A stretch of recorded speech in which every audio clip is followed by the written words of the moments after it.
before it commanded an army of 10,000 horsemen, before its kings were called divine, before its empire stretched from the edge of the Sahara to the shores of the Atlantic. The Oyo Empire was driven from its own capital, its king reduced to a refugee begging for shelter in a foreign land. This is not the story of a kingdom that was always great. This is the story of a kingdom that was broken first and rebuilt itself into a war machine. Sometime around the 14th century, on the open savanna north of the great forest belt of what is now southwestern Nigeria, a new Yoruba kingdom took root. Yoruba tradition traces its founding to Oranmiyan, a prince connected to the sacred city of Ile-Ife, the spiritual heartland of the Yoruba people, and the source from which nearly every Yoruba ruling dynasty claimed descent. It was a calculated location. Oyo sat in open grassland, not dense forest, terrain that would one day make it the only Yoruba kingdom capable of fighting on horseback. But that advantage was still generations away. In its first centuries, Oyo was small, exposed, and surrounded by stronger neighbors. For a fledgling kingdom on the open savanna, the neighbors mattered more than the land. To the north sat two of the most aggressive military powers in the region, the kingdom of Nupe and the state of Borgu. Both were older, both were stronger, and both saw Oyo not as a rival but as a target. Around 1550, it happened.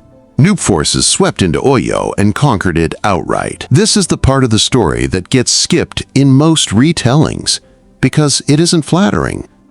The empire that would one day field one of the most feared cavalry forces in West Africa began its existence as a conquered state. The Alaafin Oyo's king did not stand and fight to the last man. He fled.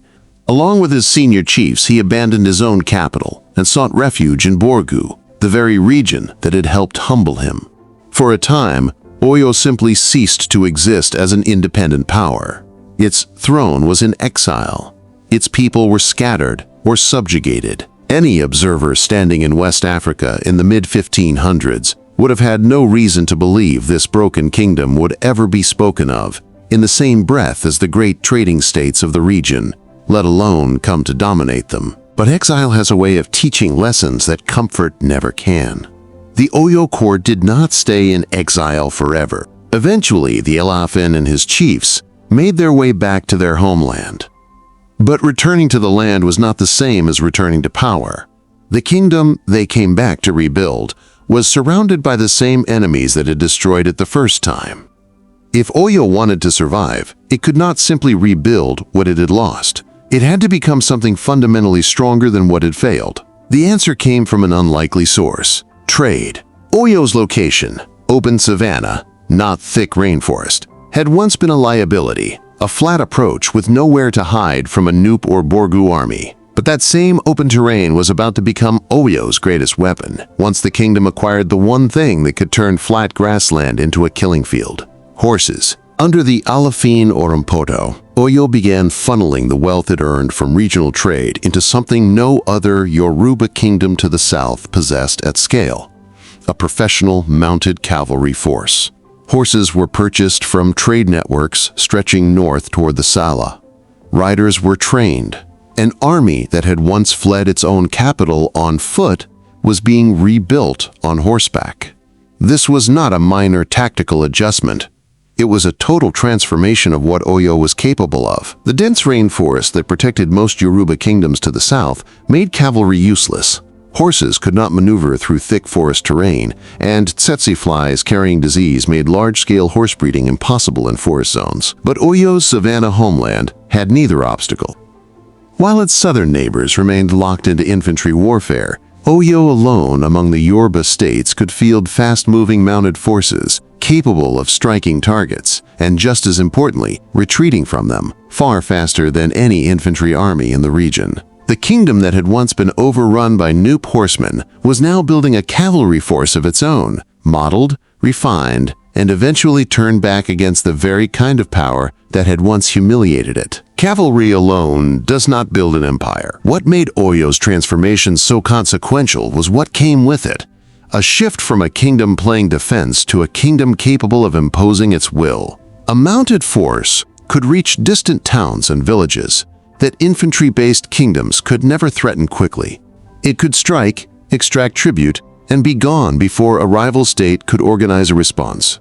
Neighboring communities that had once ignored Oyo, or preyed on it, now faced a fundamentally different calculation: submit and pay tribute, or risk facing riders who could appear on the horizon with a speed no army in the region could match. This is the mechanism, not myth, not destiny, by which a kingdom that had been conquered and exiled less than a century earlier began pulling surrounding towns into its orbit. Tribute flowed in. That tribute funded more horses, more riders, more campaigns. Success fed itself. By the final decades of the 16th century, the kingdom that had fled its own capital was no longer a target. It was becoming a threat. As Oyo's military power grew, so did the complexity of ruling it. The Alaafin was not an unchecked despot. Yoruba political tradition built in restraints from the start. A council of senior chiefs, the Oyo Empire, held real authority alongside the king, with the ability to challenge and even remove an Alaafin who lost their confidence. At the head of that council stood the Bashoran, a title that would one day become one of the most dangerous positions in Yoruba political history. In these early years, that system was still forming, but the seeds of Oyo's eventual internal struggles, the tension between the throne and the chiefs who could make or unmake it, were being planted at the very moment the kingdom's military machine was taking shape. The same century that gave Oyo its cavalry also gave it the political structure that would, generations later, tear it apart from within. That story is still to come. By the early 17th century, the kingdom that had once been erased from its own capital stood transformed. Its cavalry could strike faster and farther than any Yoruba rival. Its trade networks were feeding wealth into an expanding war machine. Tributary towns that had once ignored Oyo now answered to it. The exile was over.